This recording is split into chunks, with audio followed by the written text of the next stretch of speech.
আগে অনুক্রম এবং শ্রেণী এই যে চ্যাপ্টার এখানে 9.1 9.2 তো আমরা আলোচনা করছি অনুক্রম এবং শ্রেণী 9.1 9.2 আগে আলোচনা করা হয়েছে কেমন এখন যেটা আলোচনা করব সেটা হলো 9.3 এই যে 9.3 টা আলোচনা করার জন্য আমাদের বেসিক কতগুলো কনসেপ্ট ধারণা আমাদের দরকার কেমন যেটা 9.2 এর মধ্যে আমরা আলোচনা করেছিলাম কেমন 9.2 এর মধ্যে কি আলোচনা করা হয়েছিল এখানে 9.2 টা মেইনলি ছিল হলো সমান্তর প্রগতি 9.2 টা কি ছিল সমান্তর প্রগতি এই 9.2 টা যে সমান্তর প্রগতি বললাম এই সমান্তর প্রগতির পরবর্তী ধাপটা হলো গুণোত্তর প্রগতি গুণোত্তর প্রগতি মানে সমান্তর প্রগতিটা যদি আমরা জানি গুণোত্তর প্রগতিটাও মোটামুটি একই রকম কেমন এখানে কতগুলা সমান্তর প্রগতির ক্ষেত্রে আমরা কি জানছিলাম সমান্তর প্রগতিকে চিহ্নিত করা হয় এপি দ্বারা সমান্তর প্রগতিকে কি লেখা হয় এপি সংক্ষেপে মানে অ্যারিথমেটিক প্রোগ্রেশন সমান্তর প্রগতি আর সেম ভাবে গুণোত্তর প্রগতিকে লেখা হলো জিপি জিপি মানে হলো জিওমেট্রিক প্রোগ্রেশন কেমন জিওমেট্রিক প্রোগ্রেশন যেমন সমান্তর প্রগতির মধ্যে কি ছিল যেমন সমান্তর প্রগতির যদি একটা উদাহরণ দিই সমান্তর প্রগতির উদাহরণ কি 30 60 90 মানে এখানে কি দুইটা পদের মধ্যে পার্থক্য সব সময় সমান থাকে যেমন 60 এর থেকে যদি আমরা 30 বিয়োগ করি তাহলে কত হয় 30 হয় সেম ভাবে 90 এর থেকে যদি 30 60 বিয়োগ করি কত হয় 30 হয় ঠিক আছে মানে ডিফারেন্সটা সেম থাকে পরপর দুইটা পদের মধ্যে ডিফারেন্সটা কি থাকে সেম মানে ডিফারেন্স মানে অন্তর মানে বিয়োগফল পরপর দুইটা পদের মধ্যে বিয়োগফল সব সময় সমান থাকে তখন সেটাকে বলা হলো সমান্তর প্রগতি সেম ভাবে গুণোত্তর প্রগতির ক্ষেত্রে গুণোত্তর প্রগতিটাও মোটামুটি একই রকম এখানে পরপর দুইটা পদের মধ্যে যে ডিফারেন্স বা পার্থক্য এটা পার্থক্য না পরপর দুইটা পদের অনুপাত সমান থাকবে এখানে কি থাকবে অনুপাত পরপর দুইটি পদের অনুপাত সমান থাকবে যেমন মনে করো এখানে এই যে 3 9 27 এটা একটা গুণোত্তর প্রগতি কেন গুণোত্তর প্রগতি হলো দেখুন পরপর দুইটি পদের অনুপাত অনুপাত মানে কি মানে দ্বিতীয় পদটাকে প্রথম পদ দ্বারা ভাগ অনুপাত কথার অর্থ হলো ভাগ যেমন এখানে এই যে 9 আছে ঠিক আছে 9 কে যদি আমরা 3 দ্বারা ভাগ করি তাহলে কত হয় 3 হয় সেম ভাবে এদিকে 27 আছে কেমন 27 কে যদি আমরা 9 দ্বারা ভাগ করি তাহলে কত হয় 3 হয় তার মানে পরপর দুইটা পদের যে অনুপাতগুলো যখন সমান থাকে তখন সেটাকে বলা হয় গুণোত্তর প্রগতি মানে কতগুলো সংখ্যা এমন ভাবে সজ্জিত থাকে যেখানে পরপর দুইটি পদের অনুপাত সব সময় সমান পরপর দুটি পদের অনুপাত সব সময় সমান তখন সেটার নাম হলো গুণোত্তর প্রগতি তাহলে আমাদের প্রথম কথাটা মোটামুটি ক্লিয়ার হলো কেমন দ্বিতীয় যে কথা আছে সেটা হলো কি সমান্তর প্রগতিকে কিভাবে আমরা প্রকাশ করছিলাম মনে আছে তো সমান্তর প্রগতিকে কিভাবে লেখা হয় a plus d a plus 2d এরকম আকারে লেখা হয় একই রকম ভাবে গুণোত্তর প্রগতিকেও লেখা হয় a ar স্কয়ার কেমন যেমন সমান্তর প্রগতির ক্ষেত্রে এই যে এটা ছিল প্রথম পদ এটা কি ছিল প্রথম পদ এখানেও a কে প্রথম পদ ধরা হয় গুণোত্তর প্রগতির ক্ষেত্রেও এটাকে প্রথম পদ ধরা হয় যেমন সমান্তর প্রগতির ক্ষেত্রে আরেকটা বাড়তি জিনিস ছিল এখানে কি ছিল d ডিটাকে কি বলা হয় সাধারণ অন্তর সেম ভাবে এখানেও একটা পদ আছে সেটা হলো আরটাকে বলা হয় সাধারণ অনুপাত এখানে এটাকে বলা হয় কি সাধারণ অনুপাত কথাগুলো মনে রাখতে হবে কেমন এখানে ডিটাকে বলা হয়েছিল কি সাধারণ অন্তর আর এখানে আরটাকে বলা হয় সাধারণ অনুপাত ঠিক আছে এবার দেখো এখানে ডিটা আমরা কিভাবে নির্ণয় করছিলাম ডিটা নির্ণয় করার সূত্রটা কি ডিটা নির্ণয় করার সূত্রটা ছিল a2 - a1 মানে দ্বিতীয় পদ থেকে প্রথম পদ বিয়োগ অথবা তৃতীয় পদ থেকে দ্বিতীয় পদ বিয়োগ কেমন এইভাবে আমরা চলতে থাকি কেমন এটা আমরা ডিটা নির্ণয় করি মানে সাধারণ অন্তরটা নির্ণয় করি সেম ভাবে সাধারণ অনুপাত এটা নির্ণয় করার ক্ষেত্রে আমরা কি করব ওই যে দ্বিতীয় পদকে প্রথম পদ দ্বারা ভাগ ঠিক আছে মানে a2 / a1 a2 হলো দ্বিতীয় পদ a1 হলো প্রথম পদ দ্বিতীয় পদকে প্রথম পদ দ্বারা ভাগ সেম ভাবে আমরা যদি ফরের টার্মটা এরকম করতে পারি a3/a2 মানে এরকম চলতে থাকবে আর কি কেমন মানে দ্বিতীয় পদকে প্রথম পদ দ্বারা ভাগ অথবা তৃতীয় পদকে দ্বিতীয় পদ দ্বারা ভাগ মানে পরপর দুইটা পদ মানে যেটা বড় পদটাকে পরে জাস্ট ইমিডিয়েট পরের পদটা দ্বারা ভাগ করলে আমরা কি পাই আর এই আর কি বলা হয় সাধারণ অনুপাত সাধারণ অনুপাত অন্তরটা সাধারণ অন্তর হলো ডিটাকে বলা হয় সাধারণ অন্তর ঠিক আছে সমান্তর প্রগতির ক্ষেত্রে হলো সাধারণ অন্তর আর গুণোত্তর প্রগতির ক্ষেত্রে হলো সাধারণ অনুপাত অন্তর না সাধারণ অনুপাত মানে যেহেতু এটা ভাগ করি কারণ এটা নাম হলো কি অনুপাত কথাটা বুঝছো তো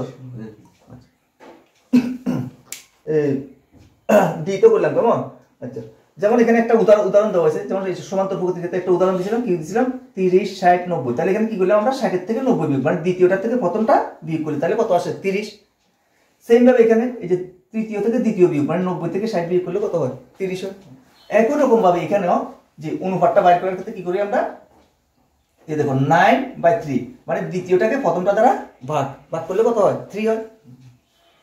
একই রকম ভাবে এখানে তৃতীয়টাকে দ্বিতীয়টা দ্বারা ভাগ, এই যে এখানে 27/9 ইকুয়াল টু কত হয় 3 হয়। বুঝতে পারছো তো? এইভাবে আমরা ডিটা নির্ণয় করতে পারি কেমন, এবং আরটাও নির্ণয় করতে পারি। তো যে কোনো গুণোত্তর প্রগতি হোক সমান্তর প্রগতি হোক আমরা অঙ্ক করার ক্ষেত্রে কি করি, প্রথমত প্রথম পদ দেখি, তারপরে ডি নির্ণয় করি। এখানেও সেম ভাবে আমরা প্রথম পদ দেখুন, তারপরে আর নির্ণয় করুন। কি নির্ণয় করুন এখানে আর। তাই এই কারণে আরটা খুব গুরুত্বপূর্ণ, কথাটা বুঝছো তো? এই আর যে আছে আরটা খুব গুরুত্বপূর্ণ, এটা কিভাবে নির্ণয় করতে এটা ভালোভাবে মনে রাখতে হবে, বুঝছো তো? মনে রাখতে হবে আর। ঠিক আছে, তাহলে আমরা 3 নাম্বার পয়েন্টে গেল যে সমান্তর প্রগতির সাধারণ পদ কিভাবে নির্ণয় করে। সমান্তর প্রগতির কি সাধারণ পদ।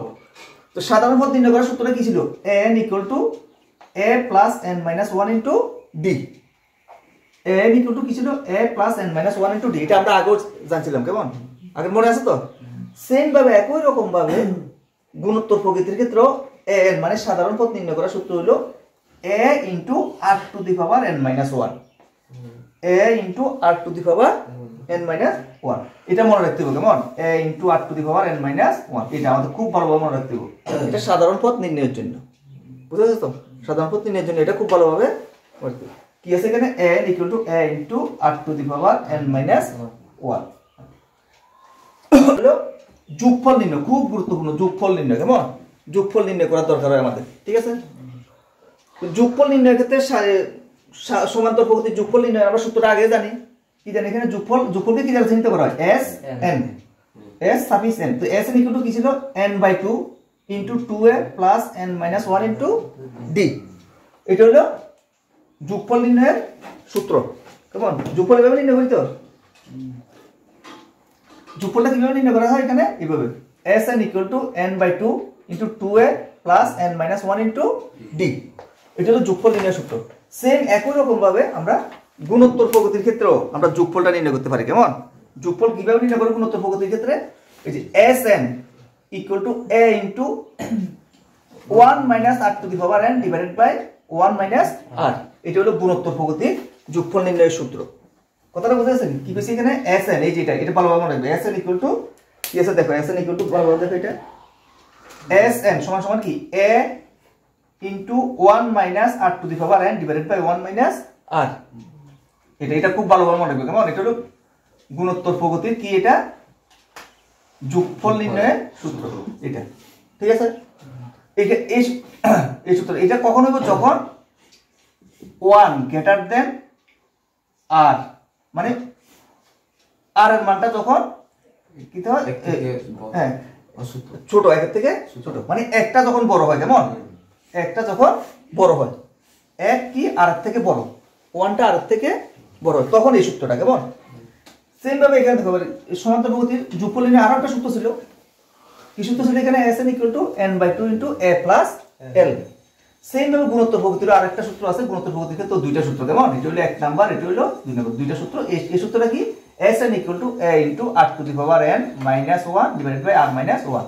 এটা কখন, যখন r > 1, মানে rটা একের থেকে বড়। আর এর কন্ডিশনটা মনে রাখতে হবে, কোনটা কোন জায়গাতে প্রয়োগ হবে কেমন, এই কন্ডিশনটা অবশ্যই মনে রাখতে হবে, বুঝছো তো? মানে প্রথম সূত্রটা প্রয়োগ হবে কখন, যখন 1 হ্যাঁ আর থেকে 1টা বড়। ঠিক আছে, 1টা আর থেকে বড়, বা অন্যভাবে কইলে আর এর মানটা ছোট, একের থেকে ছোট, আর এর মান একের থেকে ছোট। এখানে কি, আর এর মান একের থেকে বড়। তো দেখো এখানে ছোটর ক্ষেত্রে কি হয়, যখন এখানে 8টা ছোট ছিল, তো এখানে 1 থেকে 8টা বিয়োগ, কথাটা বুঝছো তো? 8টা ছোট ছিল, এখানে 1 থেকে আর বিয়োগ। এখানে কি ছিল, 8টা বড় ছিল, এখানে আর এর থেকে 1 বিয়োগ, কারণ আমরা বড়টার থেকে তো ছোটটা হ্যাঁ বিয়োগ করি, এই কারণে এখানে এই যে বড়টার থেকে ছোটটা বিয়োগ। এইভাবে সূত্রটা মনে রাখতে হবে কেমন। তো এটাও একটা গুরুত্বপূর্ণ সূত্র, এই সূত্রগুলো আমাদের মনে রাখতে হবে কেমন। এটা হলো প্রথম যোগফলের, এটা হলো দ্বিতীয় যোগফলের সূত্র, বুঝা গেছে? সেটা হলো তাহলে আমাদের এই পার্টটা ক্লিয়ার হলো। এখানে আরেকটা জিনিস, সেটা হলো সমান্তরীয় মধ্যক। সমান্তরীয় মধ্যক বলতে আমরা কি বুঝি, am। সমান্তরীয় মধ্যককে কিভাবে লেখা হয়, am লেখা হলো সমান্তরীয় মধ্যক কেমন, am, বা সংক্ষেপে a দ্বারাও লেখা হয়। সংক্ষেপে কি লেখা হয়, a, অনেক সময় a দ্বারাও লেখা হয়। সমান্তরীয় মধ্যক, সমান্তরীয় মধ্যক মানে কি, মানে দুইটা যদি পথ থাকে, সমান্তর প্রগতির দুইটা পথ যদি থাকে, তখন ওইটার মাঝখানের পথটা কেমন, দুইটা সমান্তর প্রগতির দুইটা পদ থাকলে মাঝখানের পদটা আমরা কিভাবে নির্ণয় করি a প্লাস b বাই 2। মনে করো a হলো প্রথম দিকের পদটা, b হলো শেষের দিকের পদটা, কেমন? তখন মাঝখানের পদটা আমরা কিভাবে নির্ণয় করি? তখন এটা নির্ণয় করি হলো a plus b by 2, a plus b by 2। এটা হলো সমান্তরীয় মধ্যক। সেম ভাবে গুণোত্তরীয় মধ্যক আমরা নির্ণয় করতে পারি। মানে দুইটা গুণোত্তর প্রগতির দুইটা পদ থাকলে এর মাঝখানের পদটা কিভাবে নির্ণয় করব, কেমন? কিভাবে নির্ণয় করি? এটা হলো √ab, √ab। তো গুণোত্তর প্রগতিকে চিহ্নিত করা হয় কিভাবে? gm। গুণোত্তরীয় মধ্যকটাকে লেখা হয় কিভাবে? gm। এই যে gm দ্বারা লেখা হয় গুণোত্তরীয় মধ্যক, ঠিক আছে? গুণোত্তরীয় মধ্যককে লেখা হয় gm। কথাটা ক্লিয়ার তো? তো এটা সূত্রটা কি? √ab, √ab। রাইট। আর একটা হলো সম্পর্ক। এই সম্পর্কটা আমাদের জানতে হবে। গুণোত্তরীয় মধ্যক এবং সমান্তরীয় মধ্যকের মধ্যে সম্পর্ক। কি সম্পর্ক আছে? এই যে সম্পর্কটা এটা m - gm = √a - √b whole square by 2, √a - √b whole square by 2। এটা হলো সম্পর্ক, কেমন? সমান্তর প্রগতি আর গুণোত্তর প্রগতির মধ্যক, সমান্তরীয় মধ্যক এবং গুণোত্তরীয় মধ্যকের মধ্যে সম্পর্ক, এই যে পার্টটা, কেমন? এটা কি সম্পর্কটা এখানে? m - gm = √a - √b whole square divided by 2, √a - √b whole square divided by 2। এটা সব সময় কি হয়? 0 থেকে বড়। সব সময় কি হবে? এটা 0 থেকে বড়। আরেকটা জিনিস মনে রাখতে হবে যে সমান্তরীয় মধ্যক সব সময় গুণোত্তরীয় মধ্যক থেকে বড় হইব। সমান্তরীয় মধ্যকটা কি হয়? সব সময় গুণোত্তরীয় মধ্যক থেকে বড় অথবা সমান, বড় অথবা সমান। সমান্তরীয় মধ্যক কি হয়? গুণোত্তরীয় মধ্যক থেকে সব সময় বড় অথবা সমান। 9.3 এর 1 নাম্বার অঙ্ক, কেমন? 9.3 এর 1 নাম্বার, নাম্বার 1 9.3 এর দেখো এখানে কি আছে? গুণোত্তর প্রগতি 5/2, 5/4, 5/8 ডট ডট এরকম দেওয়া আছে। এর 20তম পদ এবং n তম পদ নির্ণয় করো। মানে এটা 20 নাম্বার পদ এবং n তম পদ এটা নির্ণয় করতে হবে, কেমন? তাহলে এই ক্ষেত্রে আমরা কি করেছিলাম? আমরা আমাদের যে আগের যে সূত্রগুলো শিখছিলাম সূত্রগুলো মনে রাখতে হবে, কেমন? সূত্রগুলো কি কি ছিল এখানে? যেমন an এর সূত্র বা tn বা an মানে n তম পদ। n তম পদের সূত্র কি? a * r⁻n - 1। এটা হলো n তম পদের সূত্র। আবার আর কিভাবে নির্ণয় করে? আমরা এটা জানি। আর মানে কি? সাধারণ অনুপাত। সাধারণ অনুপাত কিভাবে নির্ণয় করে? a2/a1। তাহলে এখানে এই যে প্রগতিটা দেওয়া আছে, এই প্রগতির মধ্যে a কত আমাদের দেখতে হবে, কেমন? a মানে কি? প্রথম পদ বা a বা a1। তাহলে এখানে লেখো a1টা কত আছে এখানে? 5/2। এটা হলো a1। সেম ভাবে আমরা যদি a2 নির্ণয় করি, a2টা কত এখানে? 5/4। তাহলে আমরা r নির্ণয় করতে হবে, কেমন? কি নির্ণয় করব এখানে? r। তাহলে r সমান সমান কি জানি আমরা? a2/a1। তাহলে এখানে a2 কত? 5/4 5/2। তাহলে এটা আমরা কিভাবে নির্ণয় করি? আমরা জানি এটা নির্ণয় করার সূত্রটা কি? উপরটা যেভাবে আছে সেভাবে থাকে ইনটু নিচেরটা কি হয়? হ্যাঁ, মানে নিচেরটা উল্টে যায়, কেমন? 2টা উপরে দেব, 5টা নিচে। তাহলে সমান সমান কত হয় এখানে?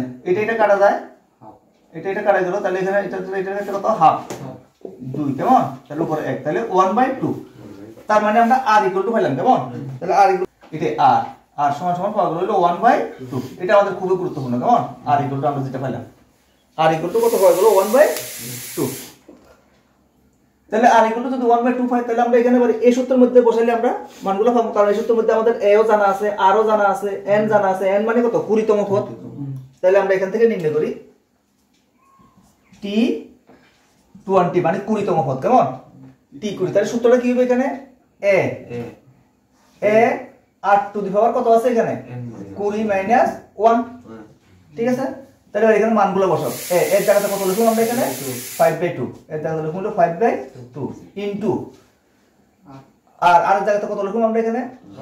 হাফ। আর জায়গাতে লিখুন হলো কত? হাফ। তো হাফের থেকে এখানে কত? 20 থেকে 1 মাইনাস করব। তাহলে কত এখানে? 19 কেমন? 20 থেকে 1 মাইনাস করো। বুঝা গেছে কথাটা? আচ্ছা, তাহলে এবার এখানে দেখো, তাহলে এবার এখানে কত আসে? এটা ঠিক আছে তো? আর এখানে 2 এর পাওয়ার কত? 1। তাহলে 19। তাহলে পাওয়ারগুলো কি হয়? এটা নিচে দুইটা গুণ, তো গুণ হলে পাওয়ারগুলো যোগ হয়। তো যোগ হলে 20 এর পাওয়ার হলো কত? এই 2 এর পাওয়ার 20 পাওয়ার কত? 2 এর পাওয়ার কত? 20। 2 এর পাওয়ার 20। 1 এর পাওয়ার তো 19 আছে। তো 19 থেকে এটা 1 একই থাকবে। 1 এর পাওয়ার যা থাকে এটা 1 হয়, কেমন? তো 1 এর সঙ্গে 5 গুণ করলে কত হয়? 5 এ থাকবে, কেমন? 1 এর সঙ্গে 5 গুণ করলে 5। এতটুকু বোঝা গেছে? দেখো সমান কি আছে এখানে?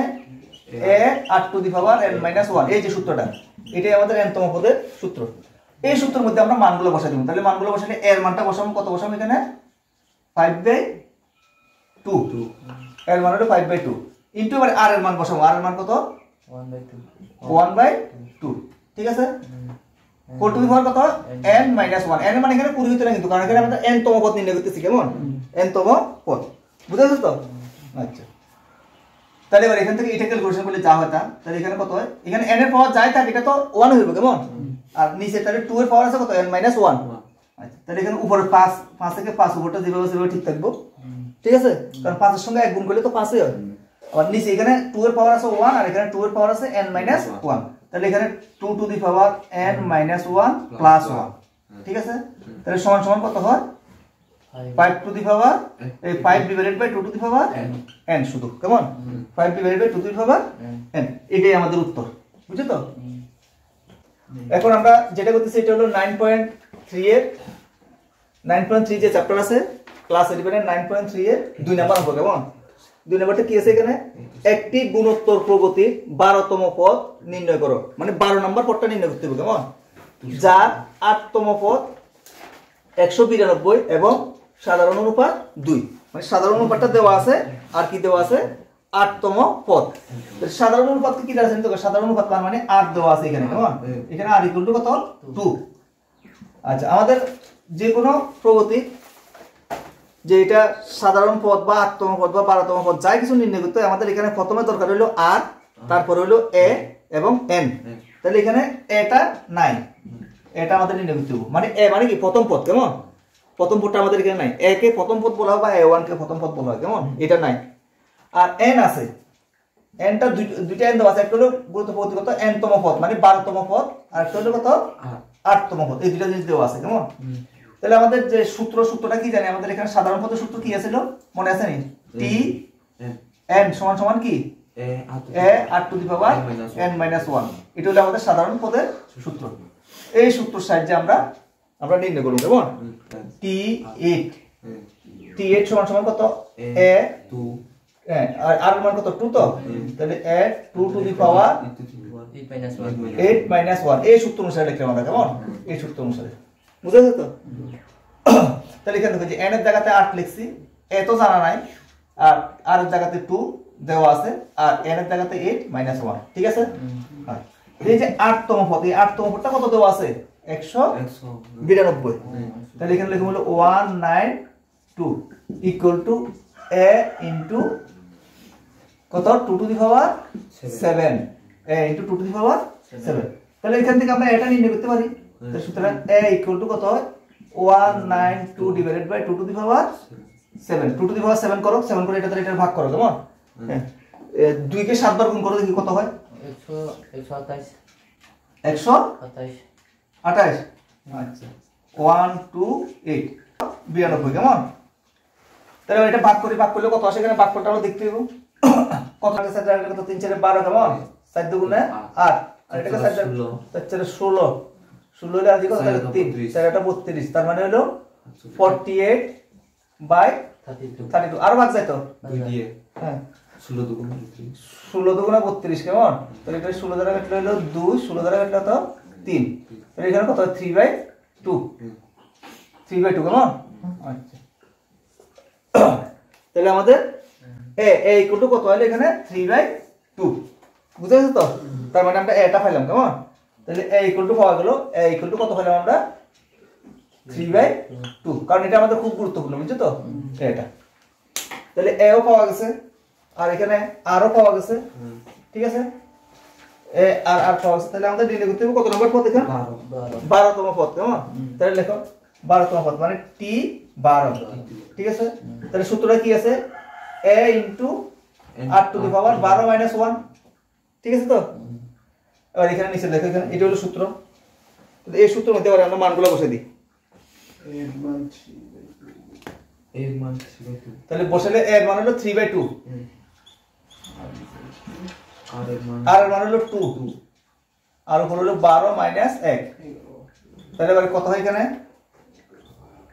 3/2 আর ইনটু কত হয় এখানে 2 টু দি পাওয়ার 11, 11 তো। আচ্ছা, তাহলে এটা তো উপর নিচে ভাগ আছে তো, তাহলে ভাগ থাকলে কি বিয়োগ হয়, এখানে ভাগ থাকলে কি হয় এটা বিয়োগ, তাহলে আমরা এখানে লিখতে পারি কত সমান সমান 3 into 2 to the power 11 minus 1 কেমন, তাহলে 3 ইন্টু 2 টু দি পাওয়ার কত হয় 10, এটাই আমাদের উত্তর, বুঝছো তো? 3 ইন্টু 2 টু দি পাওয়ার 10, তো এখানে 2 টু দি পাওয়ার 10 আছে তো, তোমরা যদি মনে করো যে না আমরা এখানে 2 এর পাওয়ারটাকে 10টাকে ভাঙাইলেও ভাঙাইতে পারো কেমন, মানে 2 এর 10 বার গুণ হবে কি কেমন, এটার উত্তর লিখলেও আমাদের উত্তরটা ঠিক আছে, বুঝছো তো?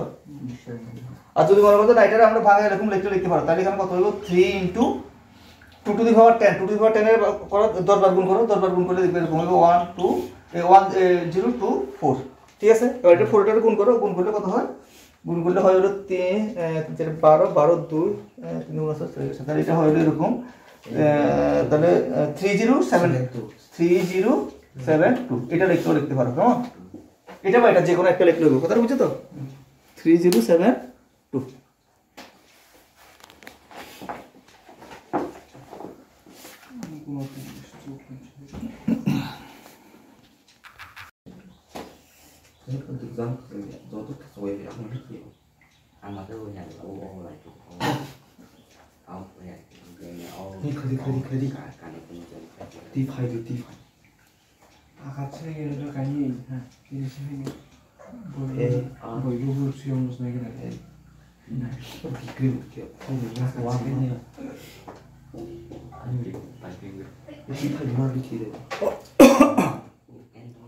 আচ্ছা দেখো এখানে 9.3 যে চ্যাপ্টার আছে 9.3 এর ক্লাস 11 এর 9.3 এর 3 নাম্বার অঙ্ক কেমন, 9.3 এর 3 নাম্বার, এটা কি আছে অঙ্কটা, একটি গুণোত্তর প্রগতির 5তম 8তম এবং 11তম পদ যথাক্রমে p q এবং s হলে দেখাও যে q square equal to ps, q square equal to ps, এটা আমাদের দেখাতে হবে কেমন, এটা আমাদের প্রমাণ করতে হবে। তাহলে আমাদের এখানে সাধারণ পদের সূত্র তো আমরা এটা জানি, এটা আমাদের জানা আছে, এটা হলো সাধারণ পদের সূত্র কেমন, সাধারণ পদ tn সমান সমান কি a r to the power n minus 1, এটা আমাদের আগে জানা আছে কেমন। তাহলে আমরা সাধারণ পদের সূত্রটা থেকে যদি আমরা এখানে t5 প্রথমে কত আছে 5তম, তো তাহলে n এর জায়গাতে 5 লিখি, তাহলে 5 লিখলে কি হয় t5 মানে 5তম পদ সমান সমান কত হয়, তাহলে a r to the power 5 minus 1, তাহলে সমান সমান কত হয় এটা a r to the power 4, বুঝছো তো? তো a r to the power 4 এটার মান কত দেওয়া আছে এখানে p, এটার মান দেওয়া আছে হলো p, এটা হলো 1 নাম্বার, বুঝছো তো? a r to the power 4 এর মান p দেওয়া আছে, ঠিক আছে? আচ্ছা সেম ভাবে এবারে কত নাম্বার পদ 8তম পদ, তাহলে এবারে এখানে লেখা হলো t8 সমান সমান a r to the power 8 minus 1 equal to a r to the power 7 equal to, এই পদের মান কত দেওয়া আছে এখানে t8 টা q, এটার মান দেওয়া আছে q, তাহলে এটা হলো 2 নাম্বার,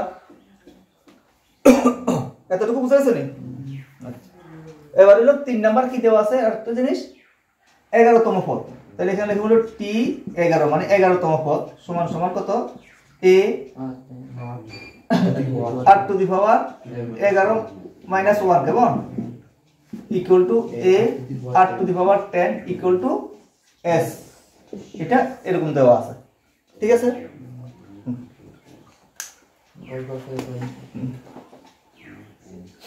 এবার এই যে তিনটা সম্পর্ক আছে, এই তিনটা সম্পর্ক থেকে আমাদের এটা প্রমাণ করতে হবে, কি প্রমাণ করতে হবে, q square equal to ps, এই তিনটা সম্পর্ক থেকে কিভাবে আমরা এটা প্রমাণ করতে পারবো কেমন। তারপর এদিকে কি আছে দেখো ps, তার মানে এটা গুণ আছে, এদিকে ps আছে তো এটা গুণ আর এটার আছে স্কয়ার, তাহলে আমরা এই দুইটা প্রথমে একবার গুণ করি কেমন, কত নাম্বার 1 নাম্বার আর হলো 2 নাম্বার না 3 নাম্বার, এই যে ps আছে না 1 এবং 3, তাহলে 1 এবং 3 গুণ করো, গুণ করলে কি আসে দেখো, দেখো 1 ও 3 গুণ করে পাই 1 ইনটু 3 করে পাই কেন এটা গুণ করতেছে বুঝছো তো, কারণ এখানে ps আছে ওইটা দেখে আমরা গুণটা করতেছি কেমন। তাহলে 1 এবং 3 গুণ করলে 1 এর মধ্যে এদিকে কি আছে a r to the power 4 into এদিকে আছে কত a r to the power 10, এই যে এটা গুণ তো ইকুয়াল টু এদিকে কত আছে p ইনটু s, এই গুণটা বুঝছো নি দেখো 1 এবং 3 গুণ, ক্লিয়ার হবে বুঝাছো তো? আচ্ছা তাহলে এবার এখানে কত হয় a r to the power 4 আর আছে a r to the power 10 তাহলে a এখানে কয়টা আছে দুইটা আছে না তাহলে a স্কয়ার a কত হইব স্কয়ার আর r টু দি পাওয়ার 4 আর হলো r টু দি পাওয়ার 10 তাহলে কত হয় r টু দি পাওয়ার 14 মানে 14 কেমন ইকুয়াল টু কত p s গুণ করলে p s তো আচ্ছা ইকুয়াল টু এবার এটাকে দেখো a r to the power 7 whole square লেখা যায় এটাকে ঠিক আছে এই যে s স্কয়ার আর এখানে কত 7 গুণে 14 এটা লেখা যায় ইকুয়াল টু কত ps এটা লেখা যায় নি এই লেখাটা বুঝতে গেছেন দেখো ঠিক আছে তাহলে দেখো এখানে 3 নাম্বার থেকে আমরা এটার মান কত পাই a r to the power 7 এর মান কত q তাহলে a r to the power 7 এর মান আমাদের এখানে বসাইতেছি কত q আর এদিকে স্কয়ার আছে ইকুয়াল টু কত ps এটা কোন থেকে পাইছি আমরা 3 নং থেকে কেমন এই 2 নং থেকে 2 নং থেকে ঠিক আছে তাহলে প্রমাণিত হইছে তো তাহলে সুতরাং q square equal to ps এটাই আমাদের প্রমাণ করতে বলা হয়েছে বুঝা গেছে q square equal to ps প্রমাণিত বুঝা গেছে নি সোজা আছে না অঙ্কটা আচ্ছা